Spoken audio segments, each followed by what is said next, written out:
him up.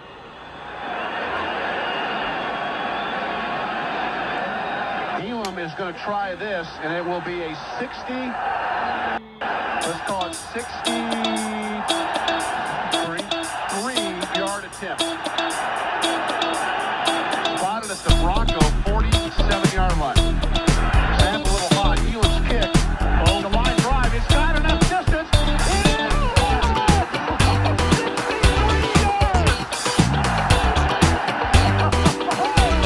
Let's kick it. It's time for the Long Distance Kicks podcast. My name is Rhett Johnson. I'm joined by my brother Ian. Ian,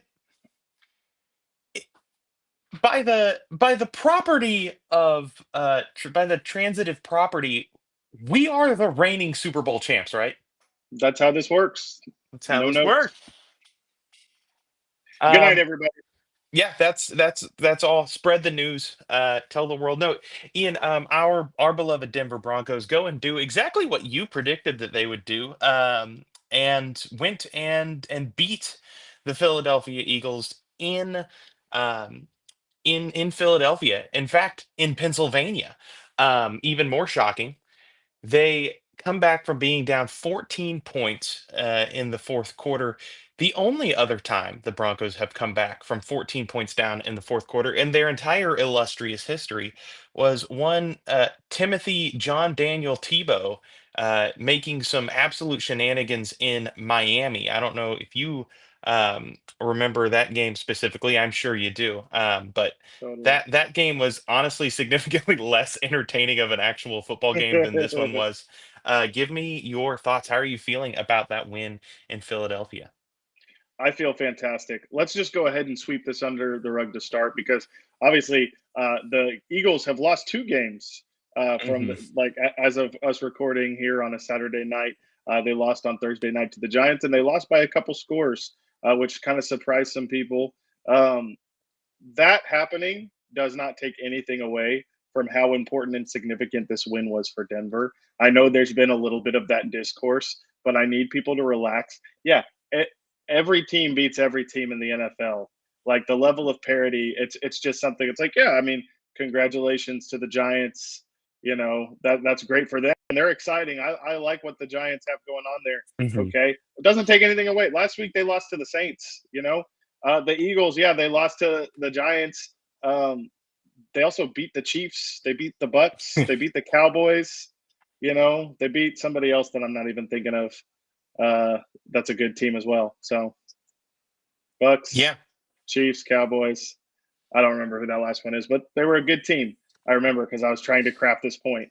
It doesn't have to take anything away, but enough of that. My thoughts on the game, Rhett. I was very pleased to see that Sean Payton is continuing to understand that the run game needs to be a feature of this offense.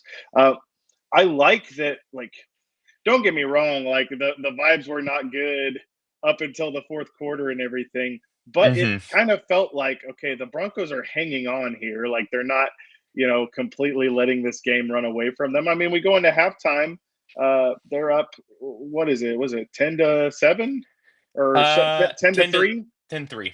10-3. So it's like we're within a score. And then obviously pretty quickly after that, the Saquon wheel route happens. And then you're starting to think, okay, that's probably game. But we don't abandon the run. Rhett, this is what I think is interesting, okay?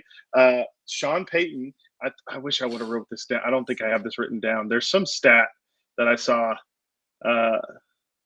Maybe I screenshotted it. Okay, I don't think I did. So I apologize that I'm going to get the statistics wrong, but basically what I'm trying to say is this. From that point when we were down in the second half, when the Eagles are up multiple scores, they run the ball 1 time on a designed run or 6 times. What, I can't remember. Was it 6 times total that Saquon got a designed run? Yeah. Okay, so they kind of abandoned the run. Bless you. They kind of abandoned the run up multiple scores. The Broncos stuck with the run down multiple scores. And I think that was key here because sticking to that also helps take a little bit of pressure off of Bo Nix, who he stepped up and, he had a rough first half. Now there was he put that really good ball on court that was dropped Uh-huh. early in the game, so we need to give him credit for that. But he made a lot of big boy throws to get us back in this. The deep curl that he threw with anticipation to court on the 3rd and 15 or whatever that 15, yeah. was. What a throw that was, man. That was something we have not seen a ton of from Bo, and so it was really encouraging, especially against Quinyon Mitchell, no less, Vic Fangio defense, no less. We hung in there. Our defense, I think, they showed up to play, man. I mean, they were doing such a great job of continuing to give our offense more chances, more chances to come back and do this thing. They were pivotal. Excuse me. Nick Benito continues to be worth every penny. Yeah, Rhett, I mean, it's hard to be upset with a win like this, to go into Philadelphia and to do that, especially in the dramatic fashion with which we did. Wow. I mean, I'm still fired up about it. Yeah, I love that that this win didn't feel like it was way out of the realm of what the Denver Broncos can do on a week to week basis. Yes. It didn't feel like, oh man, we had, we just got lucky, and every single time, it was coming up, snake eyes for Philadelphia, and we just got lucky on all of our rolls. We won the lottery here. It felt a lot like we're just a good football team figuring it out. Yep. Um, Totally. the first half did not it was not our best football. It wasn't a good half of football, to be honest with you. The entire first half was just kind of below the standard what you'd expect. And I remember going into halftime feeling like, oh my goodness, we're only down a score. That was not a good half. And Yep. um the defense really kept the offense in. But in the second half, what I saw in my rewatch was uh Bo Nix over the last several weeks. I mean, started the season with just straight up happy feet, and it He was was it he was really was strange. he was awful in that Titans game. There's no sugarcoating it. He was just straight terrible. And I feel like every week since, he's gotten a little bit better about it. Yep. And this week it felt like a pick, especially in the second half. Just he really did kind of settle in. Like you said, that 3rd and 15 pass to Cortland Sutton. I mean, he hit the back of his drop. He was standing nice in the pocket, and he ripped that thing to him confidently. And um, that is like the best takeaway from this game, is not just, oh man, like getting the win was so big. Being Yep. able to walk away from Philadelphia, like it feels like it erases the mistake in Indianapolis. It feels like it makes up for like one of those two losses early on. It's like, oh well, we weren't expecting to beat Philly. Sweet, we get one of those losses back. Yep. And the the thing I just keep thinking about was, I don't know if Philadelphia played their best game necessarily, but we made that team uncomfortable, and we forced them into playing an uncomfortable game. I mean, the running game for them wasn't super effective. Like, Yeah. they didn't run very much because it wasn't effective. And That's huge. like just to interject real quick, and Mhm. to your point, I mean, you could argue when they were up 17-0 on us that they were playing one of their best games. I mean, Yeah. at that point, if you look at the box score, maybe there's more context, but you could argue they're looking as good as they have this season. Then things changed. Yeah, talk to me a little bit about. I know that we were both really excited for the the battle on the edges. I want to hear what you saw from Nick Benito and Jonathan Cooper going up against Mailata and Lane Johnson. Um, Yeah, I continue to see. I mean, Benito has just continued to play well, and I want to give some important context. It's my understanding Lane Johnson was coming back from injury, or maybe probably still not 100%. And I don't think that changes anything about Benito or his game. I mean, he's still one of the best edge rushers in the league. But I just want to give a little bit of respect to Lane Johnson, who's been one of the best right tackles in football since he stepped on the field. But they continue to impress mhm. me, man. Both Cooper and Benito, um, their get off, man, their explosion. It's something to see. We've got a couple of real good ones. I did it. Philly has been a team the last few years who, rightfully so, they have been known as a team that dominates in the trenches on both sides. It was nice to see, based on what I could tell, especially in that second half, we really kind of bullied them in the trenches. Hmm. Hmm. Again, like committing to that running game on offense, we kept pushing them back. Um, and everything. And then on defense, our guys got after it. I think Benito have 2 sacks or something like that Two and a again, half. 2.5. Yeah.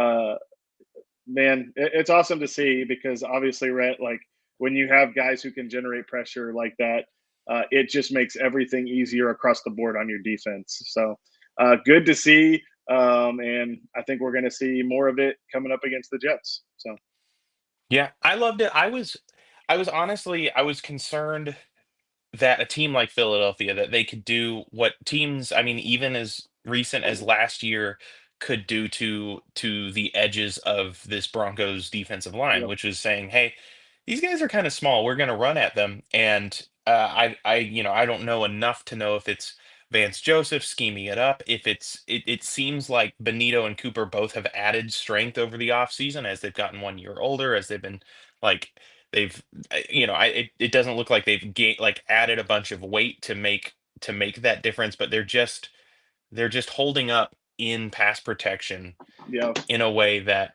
they were not beforehand. That yep, or in pass protection, they're holding up in the run game. They're setting the edge. They haven't been the straight up negative that, like, last year in Buffalo. I mean, Nick Benino got um sort of taken off the field. His effectiveness was totally just hamstring because anytime he was out on the field, they were just like, all right, let's run it 15. And yep, that was kind of the whole game. So seeing Nick Benito, like, I would say that we won that battle.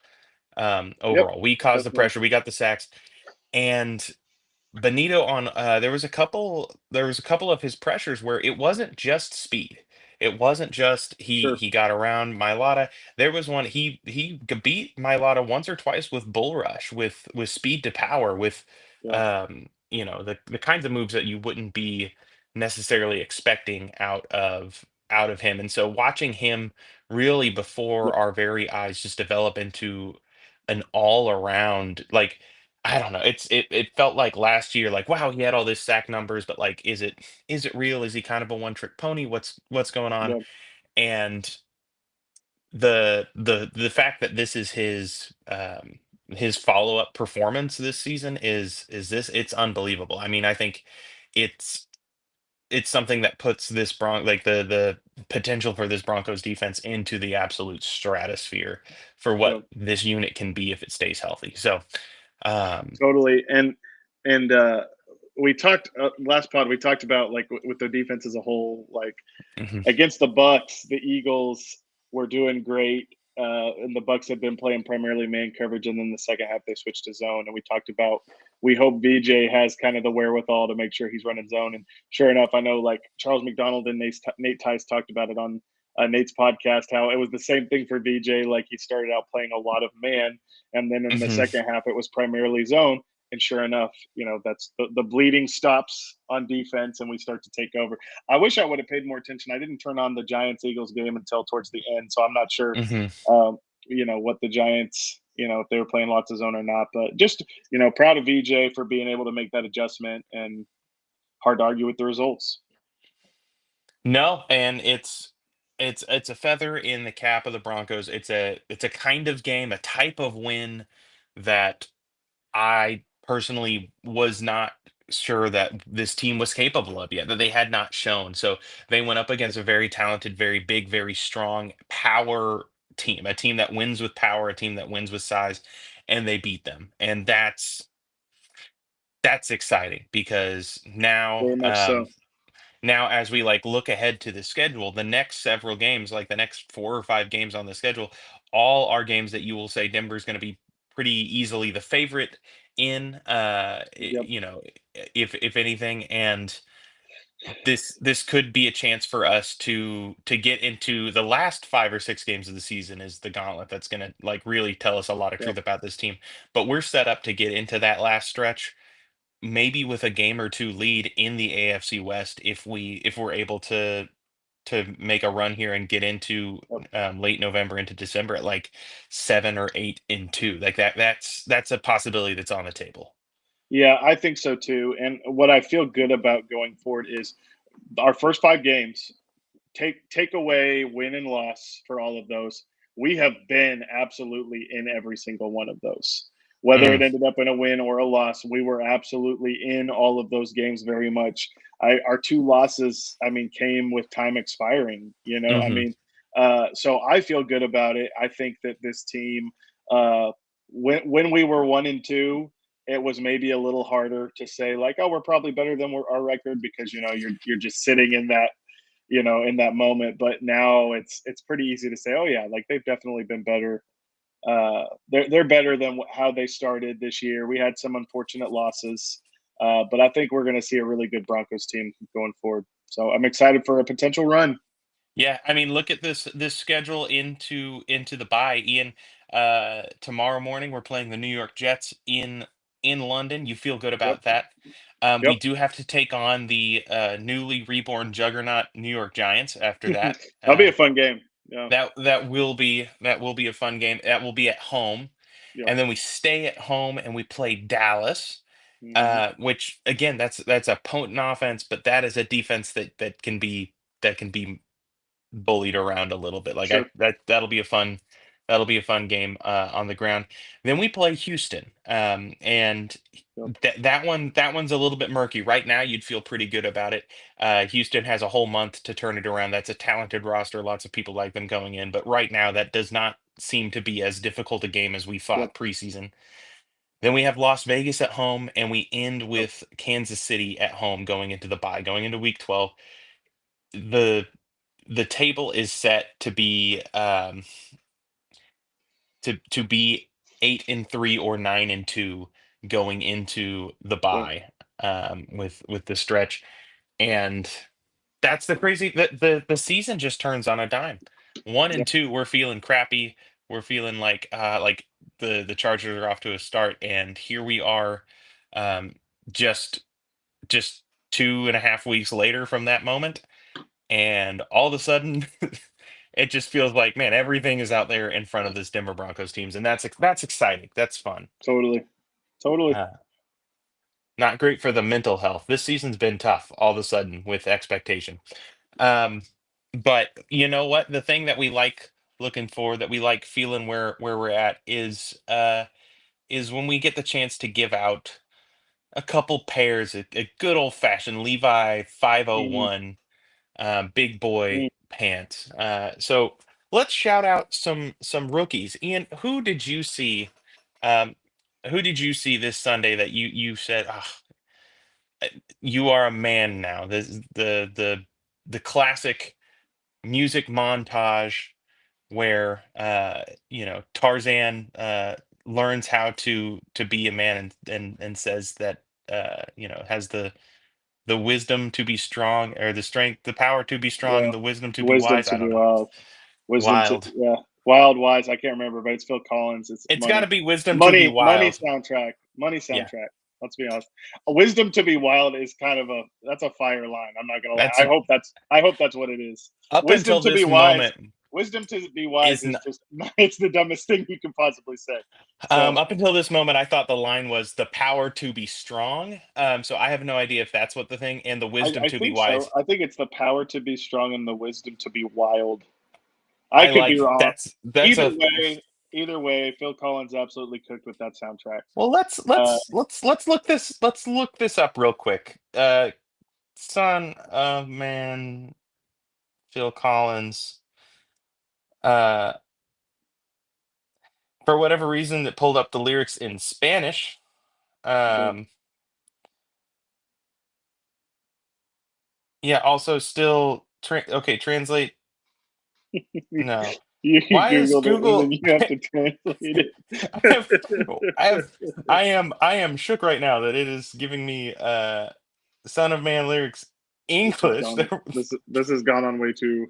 Okay, no, no, it's Which the one? power to be strong and the wisdom to be wise. But I think, Ian, I Uh, think the wisdom to be wild is a better yeah, I line. don't know. It just feels I don't even know what that Phil even means, Collins, but Phil it just Collins sounds needs to get on cool. your level. I Yeah, like wisdom you're to be right. wild. He does. A lot That of people sounds are good. saying that. Power to be strong and wisdom to be wise, I brother. don't know. That That's just yeah. It's like he's a seems that's seems if you've got unnecessary. yeah whatever. Anyways, what are Phil, we? What segment are we on? Are we on Big Boy we, Pants? we're on big boy Okay. pants. All right. So, Rhett, I'm glad you have a backup. I'm gonna guess he's one of your two choices.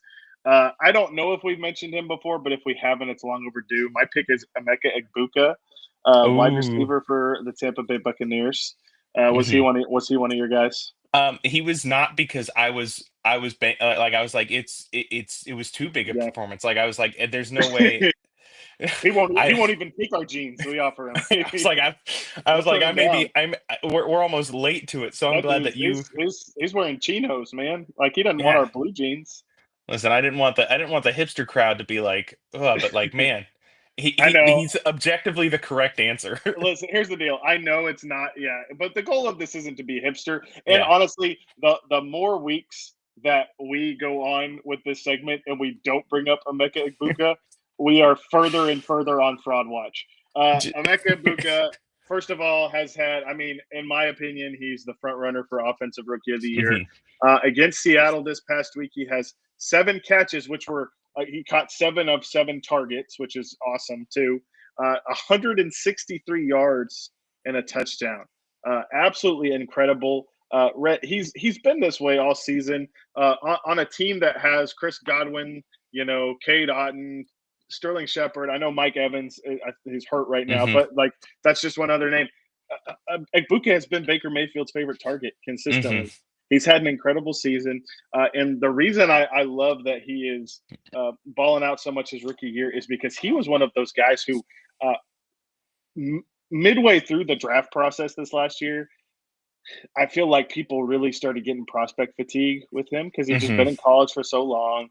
He's kind of that steady guy who does everything really well, and I think people just got bored. And then like things started to pick up. Like I think hype started to pick up closer Mhm. to the draft. But he's a guy that like we all know what he's capable of. Like we knew he was going to be a good pro the moment he put on an NFL uniform, and he has been that and more.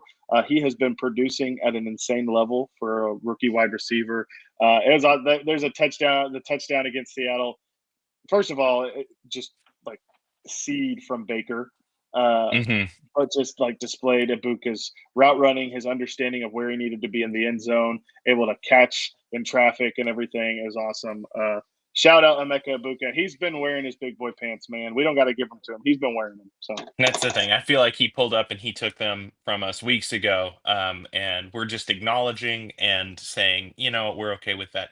He, um, he was he was like my personal favorite wide receiver. He wasn't my wide receiver one coming out. Like I yeah, wasn't willing to be bold enough to be like he was better than Ted McMillan, and Travis Hunter was his own yeah, different rand, like yeah. whatever he was. Being both was Same. strange. I So I had don't him know how to, behind them too. Yeah, like, I'm not sure how you would mark it, but he's just a reminder, man. You just draft the guys that are just really good at football, yeah. because Good it seems players. like even like the Ohio State wide receiver conversation, the guys that have come out from Ohio State where we were talking about their physical traits have been fine, have been all right. But like Emeka Egbuka and Jackson Smith and Jigba, both were just like, it wasn't necessarily about their They were. physical tools. It was Yeah, just like they're just freaking good at yeah, this, and yeah, both of them have been ridiculous. yeah. Um, Egbuka is a rookie wide receiver that has us having legitimate Baker Mayfield MVP conversations in 2025. Like Yeah, man. Very legitimate. Absolutely. Yeah. it's it's insane what he's doing. So Yep. congratulations to Emeka Egbuka. Um, I'm gonna give out my set of big boy pants uh, to Bill Korsky Merritt, um, Bill Krosky. Bill Krosky Bill Merritt. Krosky Merritt, uh, and uh, and out to shout out to my dyslexia. This entire time I thought it was Korsky Merritt, Krosky Merritt. There we go. Shout Um, out to my dynasty team. I have him on my dynasty team, and I got to tell you, we've only won one game on that team, but he has not been the reason why we have been bad. So shout out Bill Krusky Merritt. I had a in my normal fantasy league, I had a very thin running back room, and I swung for the fences with Christian McCaffrey and Saquon Barkley, and I needed a back. Like I didn't go draft other running back. I had them and J.K. Dobbins. That is some reckless abandon. Yes. Saquon Barkley, Christian McCaffrey, and J.K. Dobbins, three guys who are just so durable. Three guys who are definitely going to get hurt. So in week one, he was available on waivers, and I spent all $100 of my like free agency money to guarantee that I added to him. He said, "This guy's got three names. Back up the Brinks truck." I said, I, I said I don't need other free agent acquisitions. I'll be And at the bottom of the really, line. I don't really, care. he's got four because his real name's Jacory, but he goes by Bill Hmm. Krosky Ja'Cory Merritt. Bill Krosky Merritt, uh, and he's had a couple really good games, but really playing the LA Chargers this week, just felt like a real coming out party for him with the injuries that the backfield has sustained. Let me pull up his line because I know he had just a monstrous game. Uh, do, do, do. He had uh, 14 carries for 111 yards and two touchdowns. That's almost Awesome. 8 yards a carry, and uh, man, it's like usually when you have a big average like that, like he averaged almost 8 yards a carry. That's like because he popped off like one 85-yard run or something. And Yeah, no, he didn't have a single run over 30 yards, but he averaged almost eight. So like he was just biting off huge chunks of yardage. churning them out. It it was really really interesting to see. Washington's playing a lot more of they're playing more of like a West Coast running scheme, a zone running scheme, and he's just seeing it well. Yeah.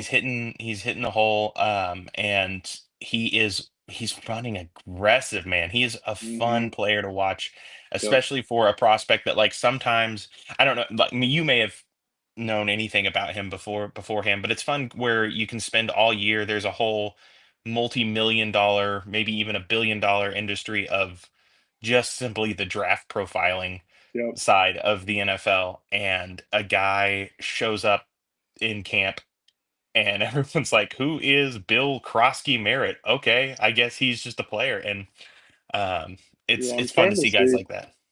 I'm trying to see if I had him in my top 200. I don't know if I did or not.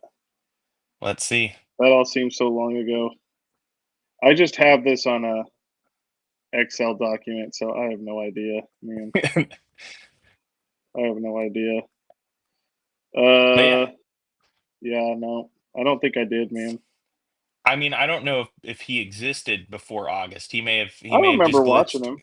glitched into the matrix. Oh, all right. See, I had no knowledge of this man, and Yeah, uh him showing up, it's fun. He feels like a throwback, like not a lot of it doesn't seem like there's going to be a lot of receiving chops there. He's going to have to work on that just to give me the ball and I'm going to run super hard.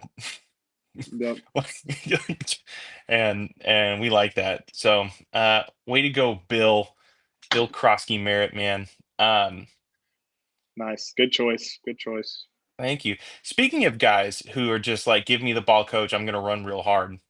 Um, Today we get to talk about one Caden Proctor out of Yeah, Alabama, because we're still, our offensive tackles. We have two of, based on PFF grades, two of the best offensive tackles in the league, and based on just how much I love them, at least one of the best offensive tackles in the league.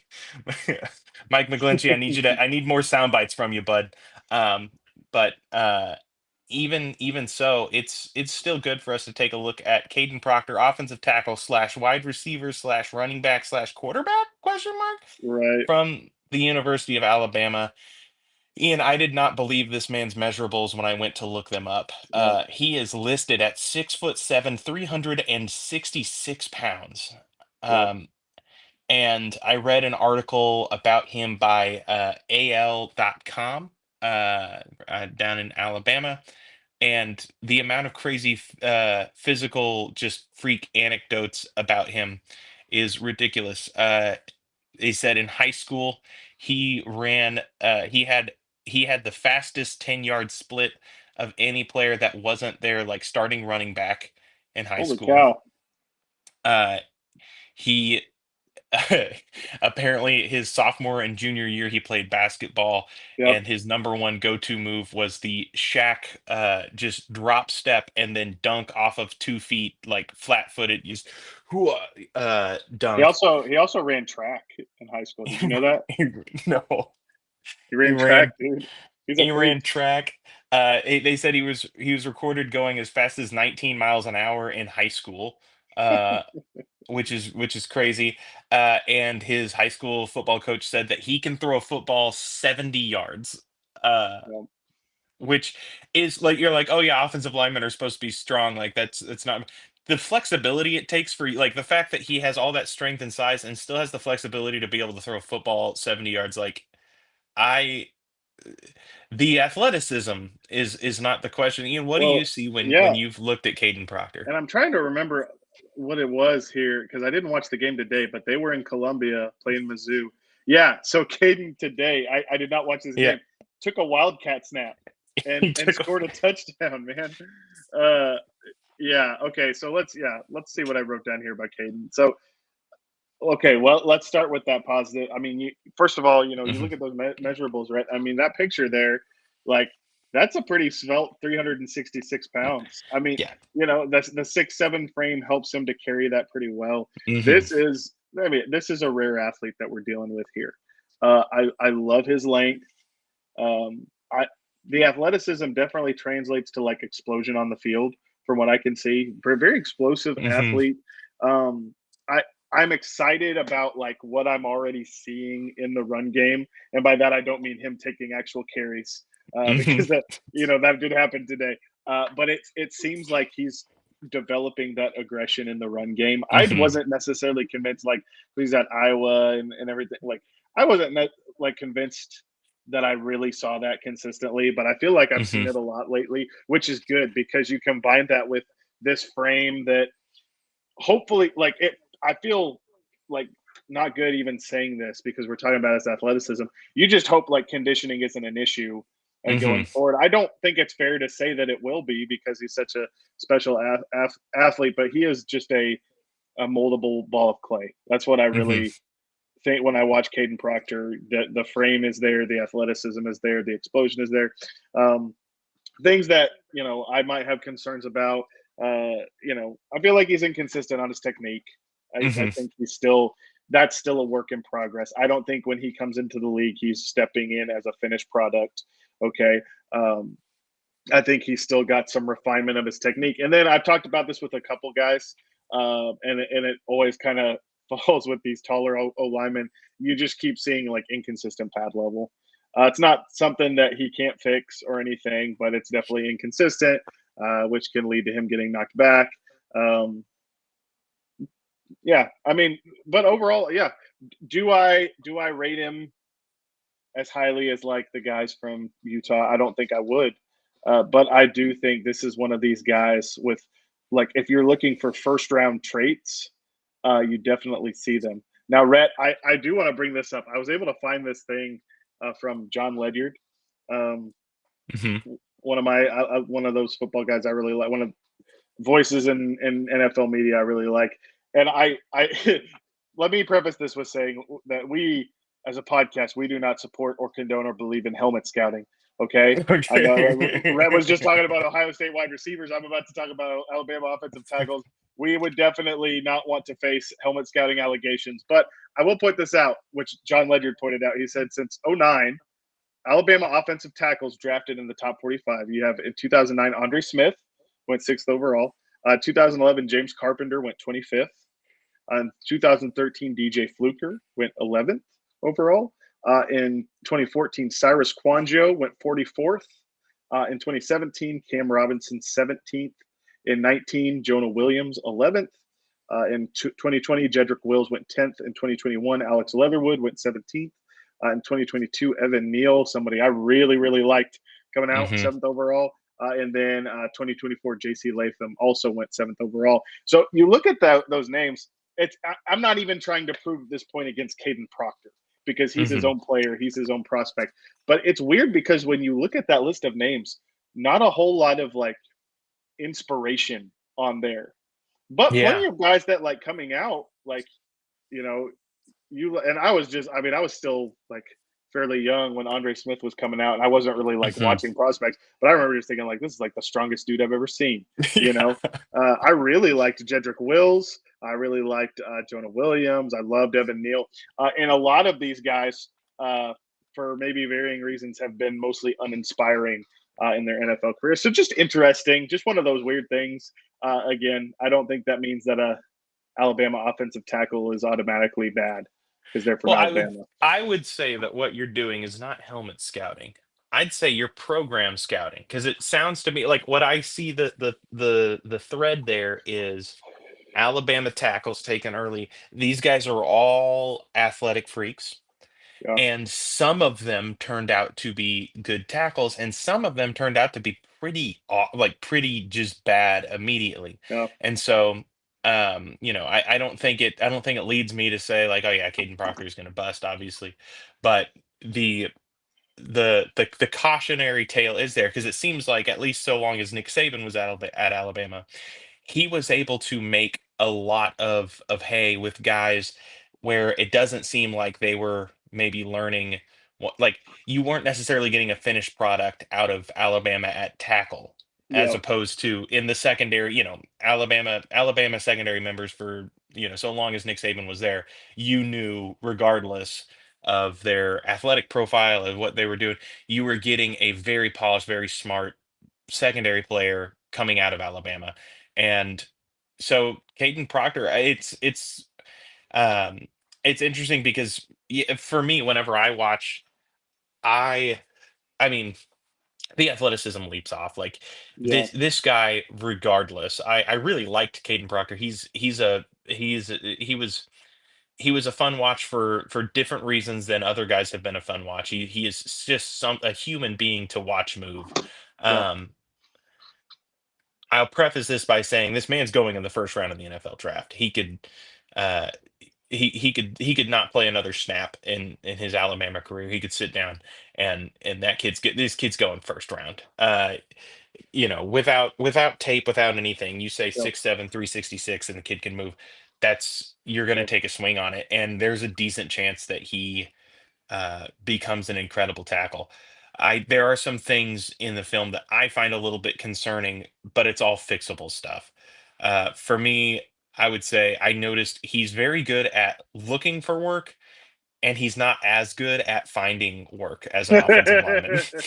like, like there's just a number of times on film where the defense does something like does a twist or sends something, and he sets up and he doesn't have anyone immediately, and he just like it's not for lack of effort, it's not for whatever, but there's just times where I'd go, hey hey dude, like um you know I I don't know where you're looking for, like you're kind of like looking the wrong way, or you could tell he doesn't actually know where or okay, you can tell. I perceived he didn't actually know or where to expect the defense to be coming from, and that's a problem. There was one particular run in the run game where sometimes he does a little bit of freelancing even, and it was a situation it's hard to 100% knock him for it, but he was lined up.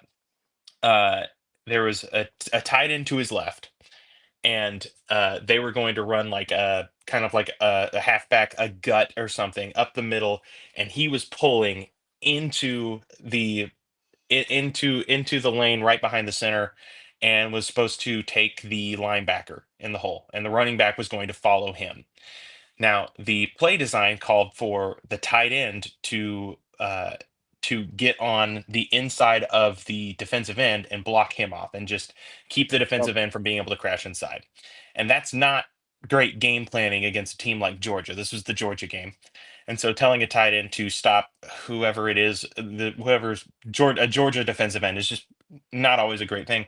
And Caden gets into his drop, like gets into into pulling, takes two steps, sees that the tight end is getting beat and that the defensive end isn't going to be there, and stops pulling, turns and makes the block on the tight end or on the defensive end, which was like super cool to see. Also, the linebacker just came flying right up the hole, like the running, like the run was dead on arrival.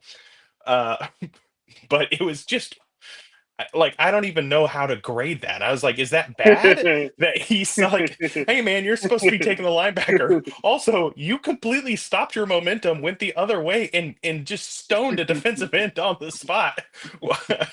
I I don't know what to make of this. But he was so as a prospect, it feels like he's like off like it's like he's dabbling in offensive tackle or something. Like obviously there's like the wanting to they're throwing him screen passes and he's taking snaps at quarterback because like if you have an athlete like that you do stuff, but I'm interested in how that all settles because it could be that he's interested in all of football, and whenever he really specializes and he gets to Yeah. the league and he's got full time, he's learning, he could embrace the position and all the different parts of it and really become like a Hall of Fame level left tackle with the raw tools he has. There's also the chance that like maybe he is not a natural person to like super hyper focus on one position and become an absolute technician. And then even in that situation, he's gonna be like okay at left tackle. Like it's he's a confounding prospect. He is He has. so He's the thing is though, one thing that bodes well for him is he has dealt with high expectations his whole playing career. Coming out of high school, I mean, he's one of the best athletes, Mhm, football athletes from the state of Iowa ever. mhm, And he has played at Alabama, where there's just naturally high expectations, or his year at Iowa, where there's the high expectation because of where he's from. And, so that bodes well for him. So when he gets to the pros and there's high expectations on him as an eventual first round draft pick, that's not going to be anything new to him. Right. And so hopefully he mhm. gets in a good spot. Can you imagine Zach Streif with his hands on a dude like this? Come on, brother. Uh, the beef has never been more early. Oh, But man, the early certainly hasn't been more beef. have you have you seen? I don't remember who showed me it, but there's like something where because he enrolled in Alabama and then he transfers to Iowa, but then he comes back to Alabama, and Mhm. somebody said like, "Bro, really just transferred to watch Caitlin Clark hoop." Listen, you only get one chance in a lifetime at that to catch Iowa Caitlin Clark. We I was we about to say understand. I could think of worse reasons. So Yeah, man, we listen and we don't judge about that at all. But yeah, that's a fun thing at Caden Proctor. Bro will not be around whenever Denver's picking at this point. I we'll see. probably We'll see. not. Probably Because not. You can see him being a guy unless it's just like a complete disaster for him down the stretch this year. I mean, he's a guy. It feels like once you get to all like the off-season process stuff, he's only going to climb more. Like the combine, he's going to go crazy at that. And so, yeah, I that's tend to agree with you. that's where it feels like right now. I haven't been looking at the mock drafts or whatever, but like right now it feels like he's currently in like late first round territory, and there's some of the more polished guys in front of him, uh uh like Fano and whatnot. Yeah, Fanu, Fano. I don't Fano, know. yeah. I don't know how to pronounce it. Um, and uh, you know that's fine, but he's going to take off like a rocket as soon as Yeah. as soon as everyone stops playing football for a while. That Yeah. Yep. You're right. That's like that's how it like happens. the March is gonna love seeing this guy. Like Yep. this. So that's exciting. We hope for him the best. I yeah. I think I'm like even talking through it. I wasn't sure if I was like low on Caden Proctor or high on him. I'm not sure, but I am a big fan. I can't wait to watch what happens. So Yeah, wish nothing yeah, but the best for Caden Proctor, man. definitely. Ian, we have an early kickoff this week. We're playing the New York Jets. Yeah, Whew. let's go. Uh, International game, baby. how on a scale of 1 to 10, to see where you're at right now in uh just in our fandom, the horrible curse of Broncos fandom. How are you feeling about like the slight concern of a trap game? I'm not concerned about it. Yeah, I don't. I get why people are, because we're coming off of a very emotional and dramatic win, going into what many are considering a pretty easy uh, matchup. I just think this Broncos team has too much substance to fall into that. Doesn't mean that there's no scenario where we, leave London with a loss, because this is the NFL. But I'm just saying, like, Sean Payton is not going to let his team operate that way. Like, he's just not going to. Um, yeah, I'm not worried about it. I Do you want me to just kind of focus on that question, or are we wanting to get into like some of the nitty gritty here with the game? Let's see. I'll give my perspective and then get Yeah, into that's the great. nitty gritty. That's great. Yep. Because with the trap game idea, it's a tough thing because I am also not concerned about it being a trap game, but that makes me feel like even more so that it might be a trap game, Yep. which then makes me go, well, then we're extra looking out for it. So then really we shouldn't have to worry about it being a trap game. But isn't that exactly where they'd want us to be? So I always feel Miserable like existence. I I feel like every game's a trap game, dude. You know, like like I don't know, man. It just seems like oh man, London, weird thing. The Jets have they were in London last year and they lost. So like I mean it doesn't make but they've done this Yep. before recently. This iteration of the Broncos haven't I don't it's been a while since we've been to Well, London. So The Sean Payton Broncos went to London, and we beat oh yeah. we beat the hometown Jaguars. We So beat the Jags. Okay. now that That's wasn't right. that wasn't the Peyton Nix era, but That's that the was Justin Simmons had that sick goal line interception. yeah. Um, so never mind. Then we're gonna beat them by 1,000,000 points.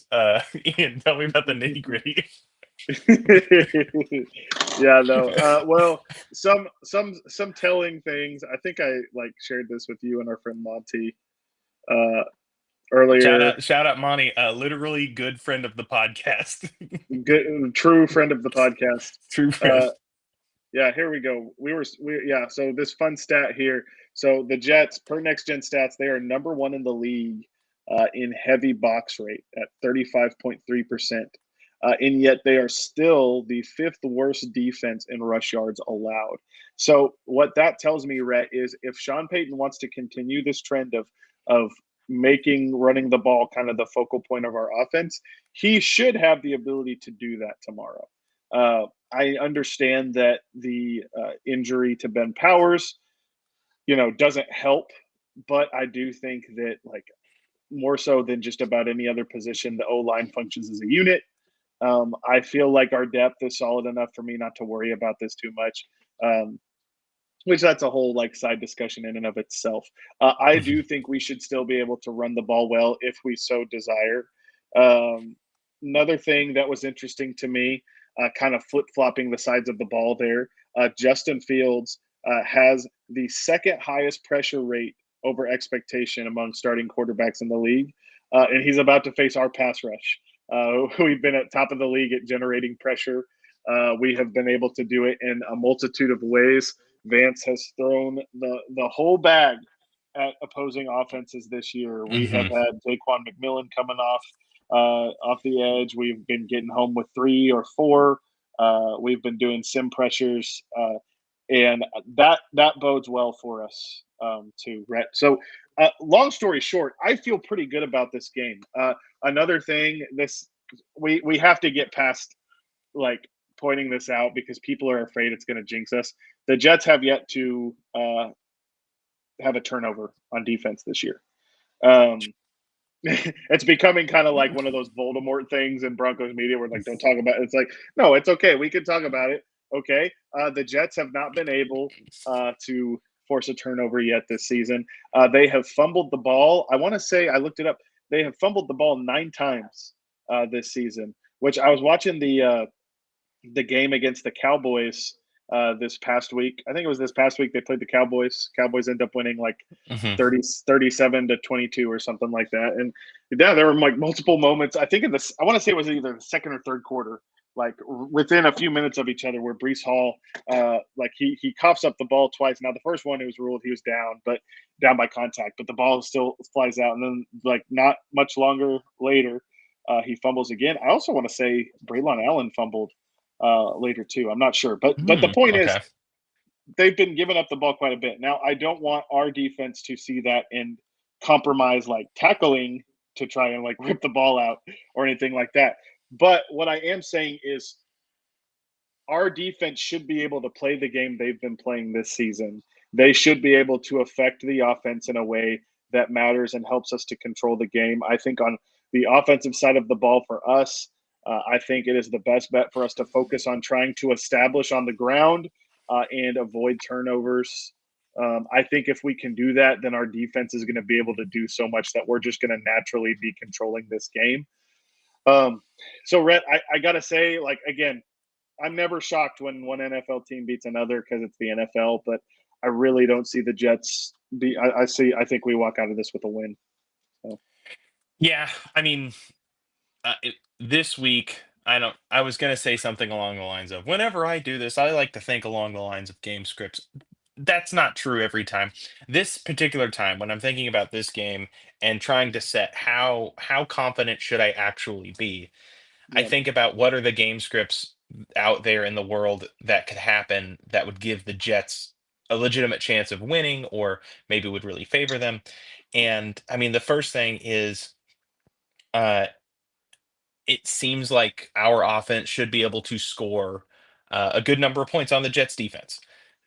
yep, They're the 13th ranked pass defense, and that largely has to do with the fact that they're the 27th ranked run defense. Teams aren't trying to pass against, like, teams are up and they're running the ball against them. Their best piece in the passing game is Sauce Gardner, and Sauce Gardner is a very good corner, but is very handsy playing against Cortland yep, Sutton, who's very yep, good at drawing contact and playing through contact. yep. That's And a great point.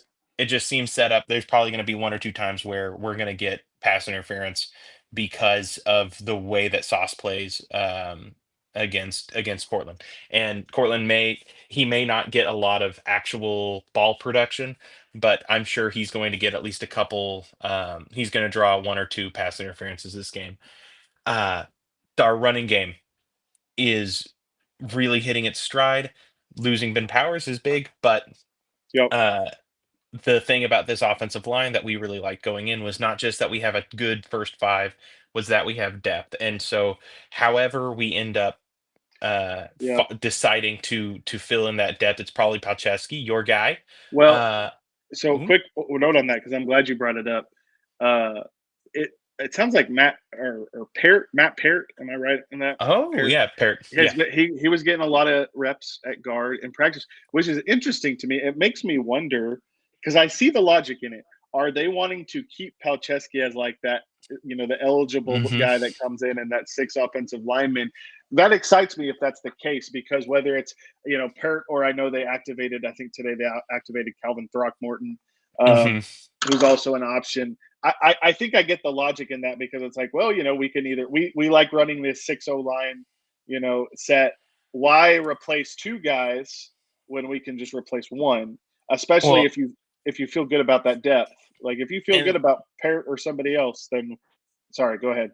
no, I was just saying that tells me Matt Parrott in that position. That tells me that's a running game script, baby. That's Right, Matt. right, You put Matt totally, Parrott in there because you want him moving downfield. totally. That man, he is not the prettiest looking pass blocker in the Yeah, world, but yeah, get that Matt Parrott and Garrett Bowles just teaming up like bad guys from a 90s cartoon show, like a couple bad guys from like the Ninja Turtles era yep, or whatever. yep, Uh just absolute hobgoblins down there. Yeah. Uh, so the running the ball, this should be we should be able to score points on them. I don't see a path for the Jets getting to, I mean, even 13 points on this team on offense, like, or on the defensive side. I don't think that our offense has to Yep. get to a very big number. And the ways that the Jets need to win is that there needs to be some chaos. There needs to be some wild magic happening out there. And the Jets are not a good team at turning the ball over. And so it just feels like, okay, well, that doesn't seem likely. The game score for the Jets, the way that you need the Jets to get a win here is it needs to be low scoring, it needs to be ugly, there needs to be turnovers. And I mean, knock on wood, but it feels like that this Broncos team is not a team that's given to play that game. Yep. Early in the season, the first couple weeks, like it felt a little bit like this, but based on the last couple weeks, the way that we've played, I don't. I wouldn't be shocked if Bo Nix is good for one, like, what the heck play a game and just Yeah. throws the ball directly Sounds to a about Jets par for the defender. course. Yeah, Yeah. like he does that like once or so a game. So that may happen, but outside of that, there's just not a lot of pathways for the Jets getting to that number.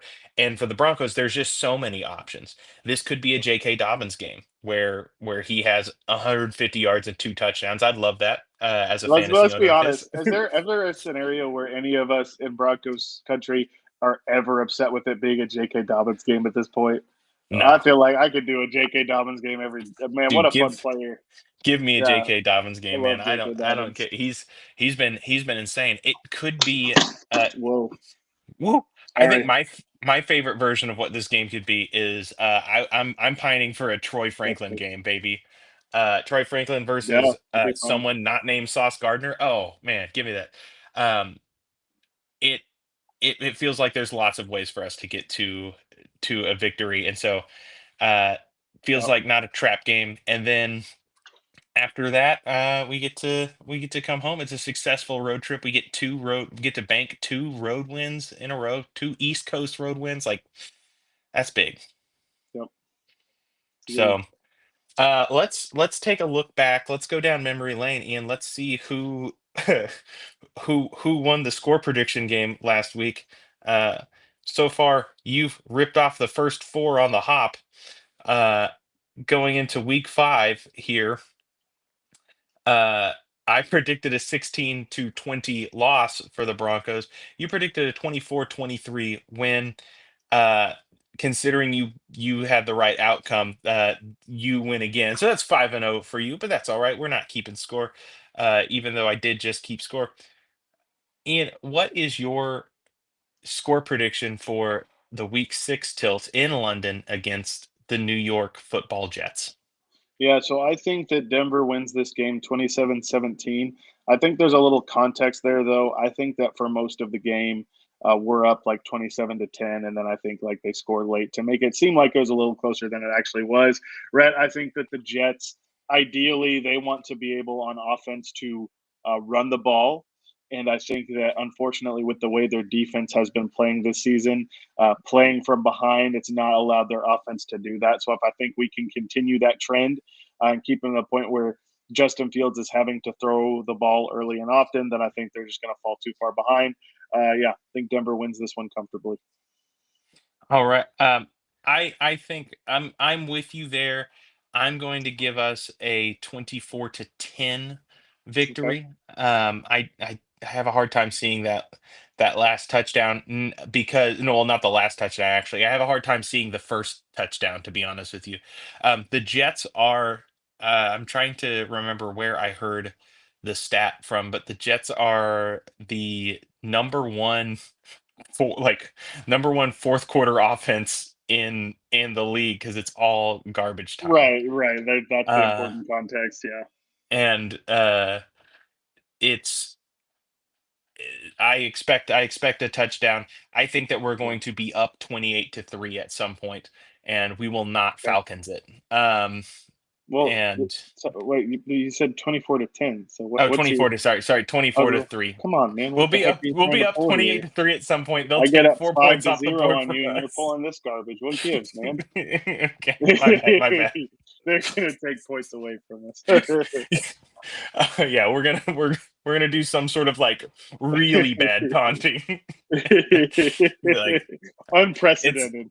it's it's in London. They'll be We throwing out can't red believe it. cards. We Yeah, actually have to take points off the yeah. yeah. No, this is not allowed. Um, so I'm gonna give us a 24 to 10 uh victory. We'll be up 24 to 3 at some point. The Jets will add a junk time touchdown and make it look just slightly more respectable. I expect this to be um an easy breezy win. And even as I say all of this, it doesn't feel great just saying it all confidently, but you know what? We don't believe in we're not superstitious here. And we won't I'm not even gonna make the little stitious joke. That's Thank who God. does that anymore? I'm Who glad you does didn't do that? that. Yeah.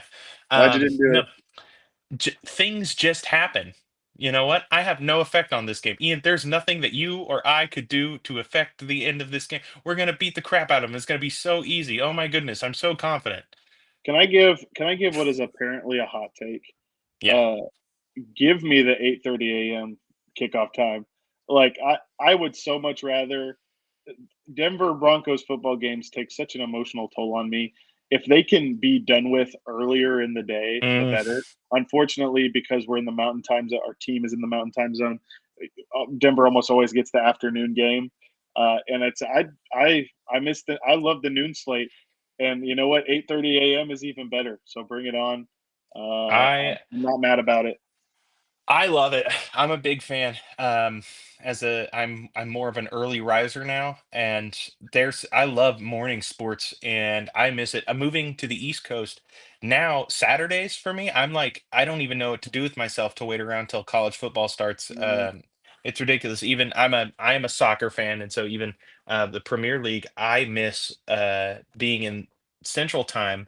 You would get 7:30 a.m. kickoff sometimes on Premier League games, and so you just wake Yeah, up, you're watching some soccer, you're making some breakfast, and then it turns into game day, and then it would turn into it was a beautiful existence. And uh now sometimes I have to wake up and wait around for sports, and I don't like that. So for me, this is a 9:30 kickoff. I wish I could make it 8:30. Give me another hour. I'll yes, take it. So this is yes. great. We're living large. One last thing before we wrap up. In your Mhm. opinion, which Bronco on our roster has the funnest name to say with a British accent? Because I have one that's actually a dark horse. I don't think a lot of people would say it, but I have one. So Um I I'll say um Jode Baron, because it also Bill sounds Day like Baron. a That's a Baron good one. Baron of Jode. He's the Baron of Jode. Having a marvelous day out on the pitch. Jade Baron. That's yeah. I accidentally like almost That's went into like the French. French. Jade Baron. Mine is DJ Jones because if you do like that rough I yeah you really get the DJ Jones you yeah, really get to like like throw some the elbows with the J sound there. the like Cockney chimney sweep accent. Oh, it's Exactly. DJ Jones. Exactly. Hey. It's like brought down in the backfield. It's DJ Jones. Like I don't know, man. I love that. So yeah. Anyways, hopefully what we just did was not offensive. Um, I don't know, but I feel like there's different ones for different accents. Because yeah, DJ Jones sounds great. If you were like a more like the like higher class British accent, Yeah. being like Nick Bonito, Yeah. a Nick Another Bonito, another missed tackle by Alex Singleton. Like Alex, that's Sir Alex Alex of Singleton. Singleton. Alex Singleton. Ah, Um, yeah, I guess in order for it to be offensive, we'd have to have people who listen to our show. So I think we're probably good. no, I So, don't want any Brits listening to this show. all right,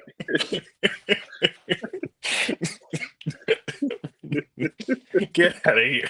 I think it's fine. I think it's I'm got to just be. gonna we're It's got to just be fun. we're just closing off that whole country. We don't need you. We're fine. No, we love it. I'm going to be thinking about this. If you're listening and you have thoughts, please email us at longdistancekickspod@gmail.com. And An email we look at often. an email I will actually look at. If you want to reach out, Oh, let us man. let us know. The odds are, if you're listening an hour and 4 minutes into this podcast, you know us personally, so reach out. Let us know who you think the funnest Broncos player We to say with a desperately British. we desperately want to be able to do a mailbag episode. So please Yeah. send us stuff so we don't have to go in and make up. We're on Apple Podcasts. Leave an anonymous. uh 5-star review and a question This for question ourselves. was from definitely not Ian Johnson. You know, I don't know. All Mm. right, we need to stop messing around and be done with this. All right, let's go beat the Jets. See you all next week. Oh wait, I've got music we can pull up. Remember that even if it's not in the continental United States, the Broncos are the greatest football team in the whole nation. It doesn't matter which nation they're in. Good night, everybody.